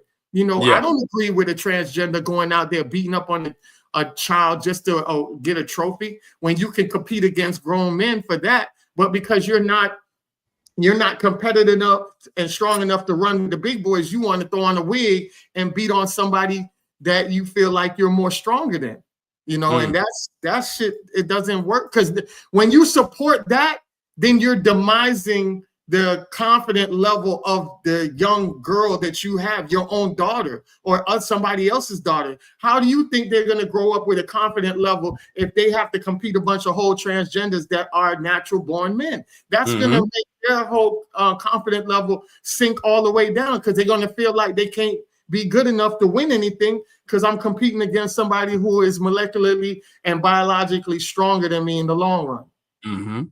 So and see, the thing is, go ahead. No, go ahead. No, I'm just saying. And the thing is, again, I really want to drive this point home because this plagues a lot of Black folks. You hear somebody talk a little bit smart and you think they're a genius. People are intellectually lazy. You understand? It just really boils down to that. People want somebody to tell them what to think. People want somebody that they can follow, so they don't have to do the thinking for themselves, so they don't have to do the research for themselves, so they don't have to accept the harsh truths when they find out what the truth is. That's why you got people out here saying that this man is not a racist when he clearly is. You know, you can't fix people like that. Correct. But you better keep them the hell from around you because they're extremely dangerous. Those type of Negroes will get you killed. I want to finish this up real quick and then I'll pass it over to Bobby. He also said, and this is why I say I'm just pointing this stuff out, because once you know information, it's easy for you to debunk people like Charlie Kirk and Candace Owens and all these Nick Fuentes. We see Tariq debunked a lot of them. You know, the Jared, what's his name? Taylor. Yeah. You know what I'm saying? These people get debunked when you know your history. I remember there's a video with him and Candace Owens on a panel talking about Cuba's health system is horrible and the worst, right? But in matter of fact, the facts is Cuba is not the best in the world, but their doctor to patient ratio is pretty up there. They do a preventive care, public health education, and world-class medical schools that attract international students. Even though the country has the country's resources is limited, it's still strong health outcomes such as high expectancies of life expectancies and low infant mortality rates, which he said was the opposite. So what he's saying, it wasn't true, but there was nobody up there to debunk that. It's just easy facts. I've been knowing this for years because we already know that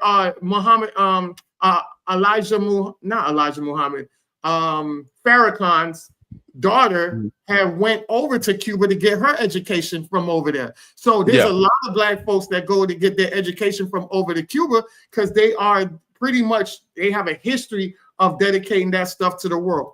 So in 1959, the Cuban Revolution established a program to send medical students all over. They sent over 30,000 people across the world and 19,000 physicians to teach people over the world through Cuba's education. So for you to sit back and say stuff about Cuba and because you are a quote unquote pro-white Christian and don't think that people outside of your demographics or ethnicity have the mental capacity, which you've talked about many times, they don't have the capacity for it, is not fact-based. It's your warped ideology and opinion when you have factual data out there that provides that. And the last but not least, right? He talks about, like you pointed out, the Black women don't have the brain power to get the jobs like Ketanji, Michelle Obama, Joy Reid, and they got on by work, woke and DEI, right? So he says if he got on a plane and he saw a Black pilot, whether it's a male or female, he'd have to question if they were DEI hired. Yet, right? Yet, he didn't say that if that person wasn't somebody who looked like they were in the shape to in a mindset to drive or fly that plane, that would be a kind of representation to say, hold on now, I don't feel comfortable because, you know, the pilot was kind of stumbling in. Was he drunk or something like Right. that? You're saying based on their skin color, if they're qualified to fly the plane. Now, let's not forget, right? Let's not forget, since we want to talk about history and things like that, remember William Chandler, a South African from South African Airwaves. For over 2 decades, this white pilot flew international routes, including Frankfurt, using a fake air pilot license. He was reportedly evading promotion to captain to avoid more intense vetting that would expose his fraud. This man did this in 2018. Thomas Sell, also Swedish man, arrested in a cockpit for doing the same thing. He wasn't a qualified pilot. He was out here faking his documents and was flying over for 20 years. Then you had Trump, FA nominee in 2025. He reported that he was also he didn't hold a commercial pilot license, despite saying that he was holding it for years. And these are all white men that have gotten away with doing fraudulent things on the airplane, but yet they don't get questioned because of their white skin. But yet you question a black person who more than likely had to get through all the certifications, even just to get to that level. And I land my plane on that. Not just that, they got to be twice as good as the white people who will qualify and still know somebody on top of that. Exactly. You know, when you mention that, that's an excellent point, Anthony. That's an excellent point, very strong point. But when you really think about it and you understand all that black people have to do to get half of the opportunities that white people get just for showing up and being white, if you got a brother that's a pilot, he's the most qualified pilot. You understand what I'm saying? And just the fact, you know, he thinks he's so smart, or he thought he was so smart. And just the breathtakingly stupid shit that Charlie Kirk used to say should be studied. You know, you say dumb shit like that and you have people following you by the millions. That don't even make sense. I see a black person as the pilot and, man, I'm going to question if he's qualified. Then he talks about, I mean, there was so much, I lost track of how many times he shitted on black people. I get a moronic black customer service girl. Unprovoked, mind you. Unprovoked. How the fuck? What context do you Sambo ass coons want us to put that in? The boy in school. Let's not. What? The boy in school. Y equals mx plus b. Solve for b. Niggas ain't shit. Basically. I'm just saying. Go ahead, Ant. Wait, no, let's not forget. I left off one. The guy's name was Frank Jr. Remember, he was the one they romanticized and made a big movie for. Catch Me If You Can. Yes. He didn't have shit. He was an all-out nobody. And because he was white and he showed up, he had these bird-ass females just running behind him. And left their ass with all kinds of debt. And don't say it was criminal, but they romanticized it that you wanted to go out there and do it.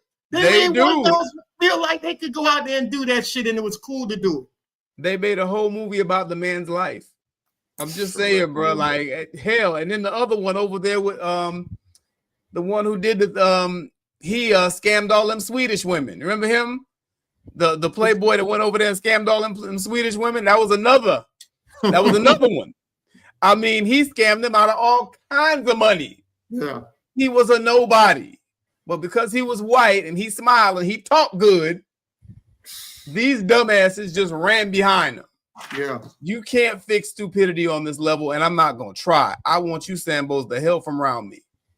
Facts. Yeah. And we're going to go ahead and get into the crown check segment of the show because we need it right now. What's up? What you got about you ain't go?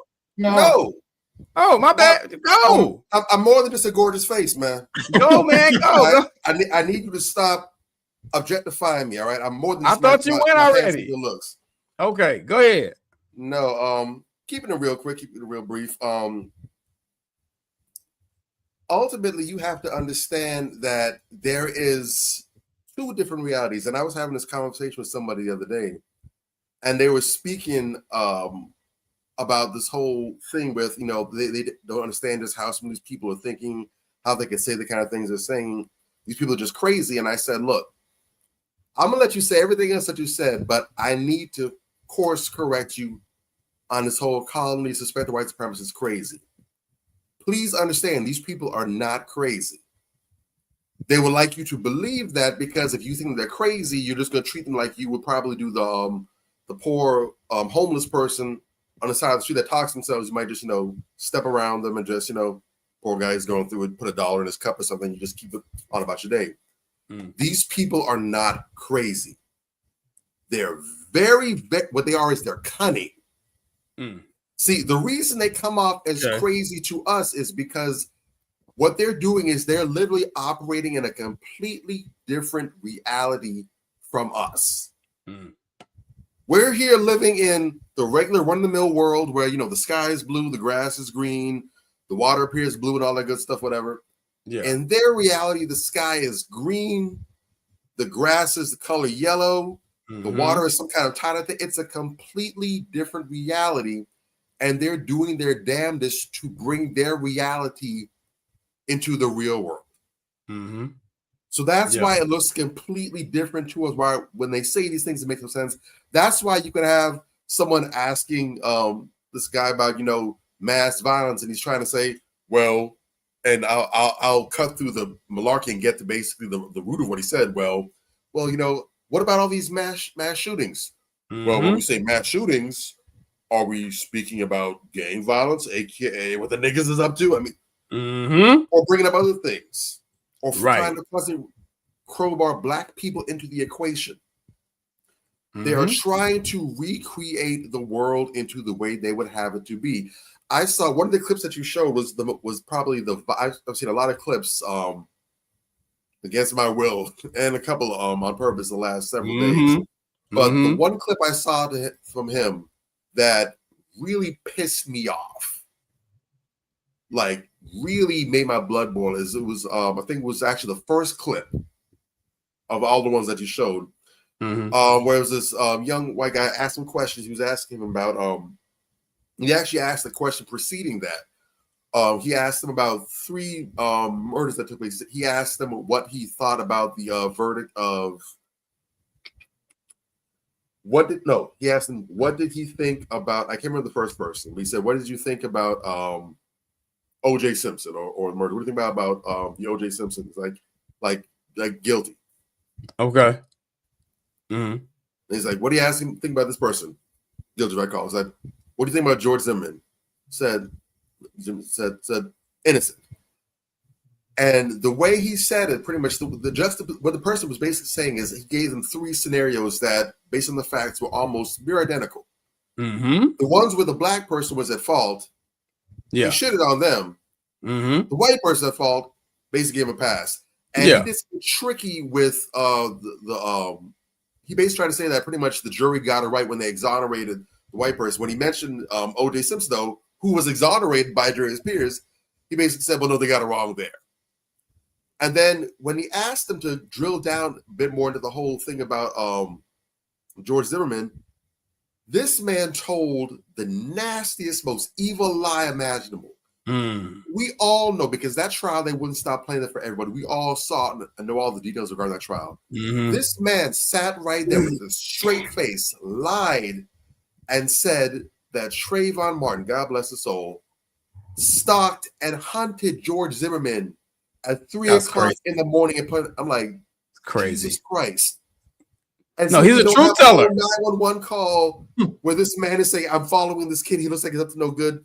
Do not engage, fall back. You already put a fall back. So I guess that didn't matter. Bobby, didn't you hear the little niggers say that he's a truth teller? Did you hear the niggers say? Like, now, whether or not you think that the shooting was justified or not is one thing. But to completely rework and totally alternate a Marvel DC cinematic universe rendition of the events is demonic. It is demonic. That was sick. And you say, well, he's crazy. No, he's not crazy. He is attempting to rewrite the facts because he needs that in order to help usher in the new world that he wants to see made manifest. I even saw when his widow was speaking the other day. After the facts already came out, we have the shooter in custody. It's a white guy. Yeah. He's Yeah. Republican. He's from here in Utah. White state. Whatever. Yeah. She mentioned nothing at all about his killer. Nothing. It sounded like she was hosting a political rally. Her husband is dead. The father of her children is lying dead. The killer is white. And instead of speaking on it, you're using it as a political rallying movement. These people are mission oriented. Facts. They have an objective. They have an agenda. They are very focused and laser guided and on track and dedicated towards bringing this into fruition. Yep. If you don't understand what is going on, you're going to think that they're crazy. Mm-hmm. When you know the truth, you understand that they are cunning and they're dangerous. And it is your prerogative to keep your head on a swivel and to remain vigilant. All facts, you know, and you see he went and got him a little Stepford wife.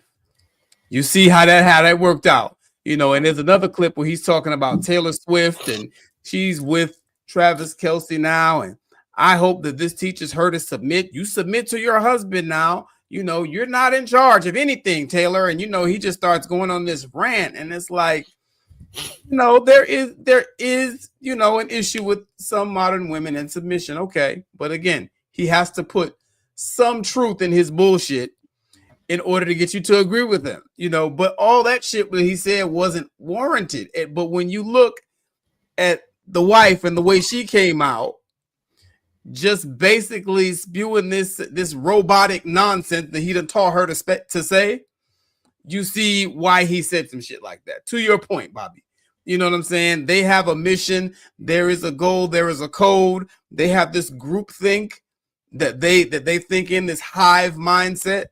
And like this buffoon that was in the chat earlier today, you know what I'm saying? They're all in that hive mindset and they don't deviate from it. And, you know, that's something we really, really got to watch out for. And now we're going to get into one of my favorite segments, the Crown Check. This is the Crown Check segment where we honor our queens. Respect. All right. Crown Check. You know what I'm saying? We talk a lot about intelligence. We talk a lot about education. They're not the same thing, but one can definitely usher in the other. I feel that way. You know what I'm saying? But in Black society, I think it's particularly important because I talk at length about how breathtakingly stupid some of the people that I've been interacting with have been. And that made me want to put an emphasis on education. You know what I'm saying? It's very important that we get out here, we get educated. And I want to talk about this system is Mary Jane Patterson. She's an American educator, born to a previously enslaved mother and freeborn father. She's notable because she is claimed to be the first African-American woman to receive a bachelor's degree in 1862. We're talking about the first sister to ever receive a degree. That right there, I'm rocking with that. You know what I'm saying? That's something that we got to salute because she paved the way. You know, they didn't even want us to learn how to read. They didn't even want us to learn how to write. They didn't want us to know anything because the more we're kept ignorant, the less likely we are to become enlightened to some of the things that we're talking about today. The more likely we are to follow somebody like Charlie Kirk. You understand what I'm saying? So I think that this sister is particularly important and what she stood for. You know what I'm saying? She completed the 4-year gentleman's course at Oberlin College. She first taught at Philadelphia Institute for Colored Youth, then went on to teach at the Preparatory High School for Colored Youth. So not only did she get her BA, but she dedicated her life to being an educator and to educating Black people and Black children. That right there is the crown check for the day. That is an extraordinarily solid sister. I want to see more sisters out there like that, getting involved in education and getting ahead of the problem. And I'll park the Chevy. Go ahead. Definitely great crown check. I saw that she was the first Black principal of that school as well. So not only did she get in there, she also got promoted to a high level of authority. Yes. Once you're the principal, you pretty much run the whole school. I want to say, you know, that Charlie Kirk, I know there's a lot of theories and things that are going on about why he was killed. And and stuff like that. And please believe that the way everything went down, this wasn't a random act. This was something that was planned.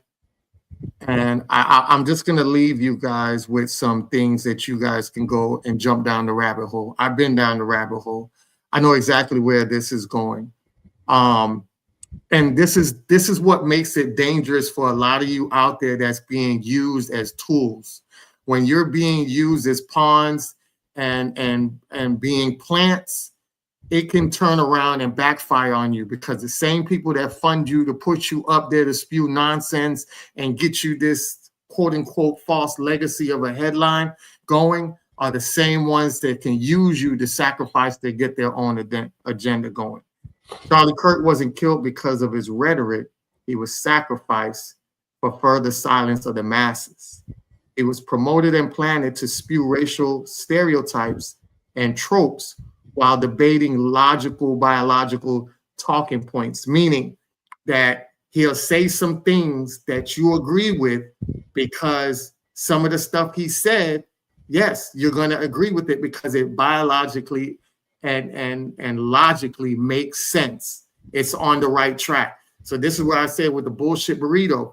A lot of that shit these people do, spew a lot of racial tropes, opinions, and all that, and then wrap it up with some factual stuff that will make people agree with them. So that way you take in everything they say and not dissect the bullshit parts, take that out, and then pinpoint the real factual parts that they do talk about.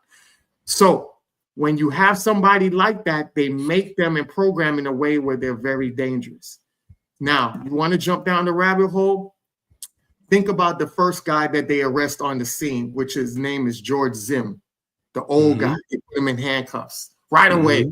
You know, that was a part of to distract them for the real assassin to get away, just enough for them to catch him later. But if you Google George Zim and you jump down that rabbit hole, you're going to see this man's been around for a long time and been around a lot of people. There's a lot of articles around a lot of politicians, and you're going to start scratching your head. Kash Patel, Kashpatel. Another rabbit hole. Greg Schaefer. He's also with the Schaefer Security Group. Another rabbit hole. LEIFBABIN, Echelon co-founder. Another rabbit hole. JINSA. Another rabbit hole. Michael MAKOVSKY, PhD CEO of Gensa, another rabbit hole. I'm giving you these names and I'm giving you all of this because once you start going down that rabbit hole, you start to see why all these people were around Charlie Kirk at the time of his assassination. And you start to see how the pieces are put together. Can't say much, you already know why. But just do the research for yourself and you find out. And I'll land my plane with that. All right. Bobby Drake. Excellent crown check. Always love to be able to wash the taste of unpleasantness out of my mouth with something refreshing and cooling and invigorating. And the wonderful accomplishments of our many sisters is a great way to go ahead and do that. In closing, I'm not the biggest fan of the subject. It's a necessary subject, one that definitely requires getting into, but that doesn't mean that I enjoyed it any. Unfortunately, part of adulthood means doing hard things, difficult things, and doing things that you don't like, because that's the nature of adulthood. Everything can't be rainbows and gumdrops and gummy bears and everything. Sometimes you have to roll up your sleeves, put on your boots, and take a stroll on some shit. Is what it is. So we have to do that. Quite frankly, I'd be happy if I can go the rest of next week without hearing any more about this name. Unfortunately, I don't think they're going to stop talking about him for might be months. Got to try my best to filter it out. What I will say in closing about the subject is something that I said on another page. One thing about him is that he stood on business, hated or love it. To that means I will tip my hat and give respect to that. We saw earlier, we had on here a gentleman who will not be named, had a whole lot to say, but unlike Charlie Kirk, he couldn't find the courage or the stupidity, whichever one you want to refer to it as, to go ahead and put a voice and put a face to it. Right. Courage is a trait and a characteristic, regardless of what it's used for, good or bad, that everyone doesn't have. And so even though I might not like what it was used for, I can respect the fact that Charlie had courage and he wasn't afraid to stand on it. I tip my hat to that. I wish more of us that had courage on the right side of things would go ahead and have that courage, reflects that courage. Facts. So, yeah, he stood on business. The problem is sometimes the business will stand on you. And you best be prepared for it. Yeah. He made it his business to be offensive to many. He used his platform to speak foul things that inspired and comforted many unrighteous people. And even his last final words were used to punch down on others. Yes. This is the legacy that he built, and it's how history will remember him. And no amount of suspected white supremacist babble is going to get in the way of that. His words are what they are. Maybe in ages gone past where we didn't have the internet, we didn't have technology, you could maybe tossed a book or chucked an almanac and that'd be the end of it. But at this day and age, the internet remembers everything. Nothing is ever buried for good when you have people who are interested enough to go and dig it up. His words are there, his images are there. We can see and hear for ourselves in the proper context, and real recognize real. No matter how anyone feels about him, though, let his death be reminded, because it's not about him. It's the lessons that are around us. What can we take from it today? He's dead. He's gone. That's the end of it. Right. He don't care anything about what's going on above the ground right now. What can the rest of us who are still alive take from this? That's what's important. And the lesson is this. Someday we will die. Major's going to die. Anthony's going to die. I'm going to die. Yeah. We will die eventually. How we will be remembered is entirely 190% up to us. Facts. And it will be the sum of our thoughts, our speech, and our actions. It doesn't matter how we would like people to see us, how we want others to remember us. What we want doesn't matter. It's going to be what we have done. Yep. If you live the proper life and you want to be remembered shittily, they're going to remember you in a good way. Sorry. If you live this shit life, but you want them to remember you positively, you're going to have some doodle stains on your image. You reap what you sow. However, any of us want to be remembered, and we don't know when the time is going to be up, make sure that what you're doing from here on out syncs up with the image, with the memory, with the history you want to leave behind. We appreciate everybody that showed up tonight live in the chat. Those who are going to watch the recording, we appreciate you all. Facebook family, our Twitter family, our X family, excuse me, our IG fam, Facebook and YouTube family, we appreciate you all for kicking with us. If you haven't done it already, I don't know why. Hit them likes. You should have hit the like button. You should have shared with some other folks. And the little bell icon, the little thingamajigger bob that's up there above our heads. Tap that and subscribe to all of our notifications. We're not going to go crazy with your notification. We're not going to have your phone hot and overheating because we can't stop sending you jewels and tidbits. But when we're going live in this space, 8:00 p.m. Eastern Standard Time, you will know it's time to come join the fam and come get this good game. There it is. But until next time, this guy right here, they call him Anthony Malcolm. My man over here, name is Major Gage. Yeah. I am yours, Bobby Drake, and together we are Manversations 2020. Yeah. You already know. Manversations. Man up. Manversations. Man up. Manversations. Man up. Manversations. A place where we inform, build, and inspire. Manversations. Man up. Manversations. Man up. Manversations. Man up. A place where we inform. Manifestation. A place where we inform, build, and inspire. You gotta eat what you kill. You gotta go out there, you gotta hunt for your meals. We all have that ability to connect with people, to be that motivational person in somebody's life. You gotta let people know there's certain lines you don't cross, and that there's gonna be consequences if you do. Man up. If you are an adult and you are in a relationship, that person's emotions are not your responsibility. Man up. Manifestation. Man up. Manifestation. Man up.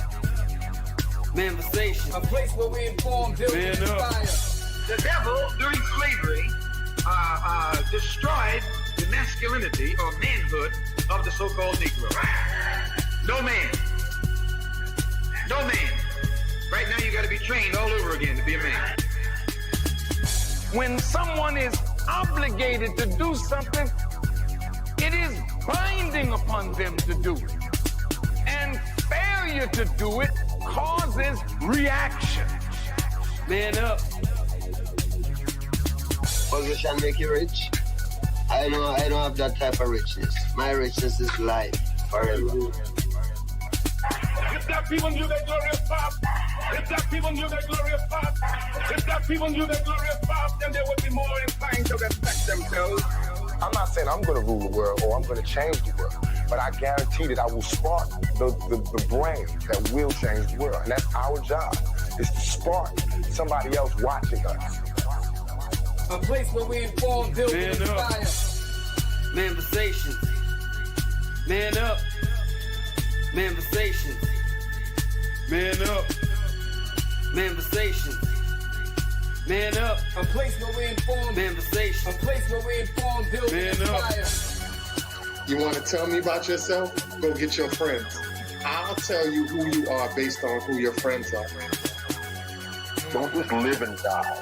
That's an ugly existence. Make your life matter, make your life count.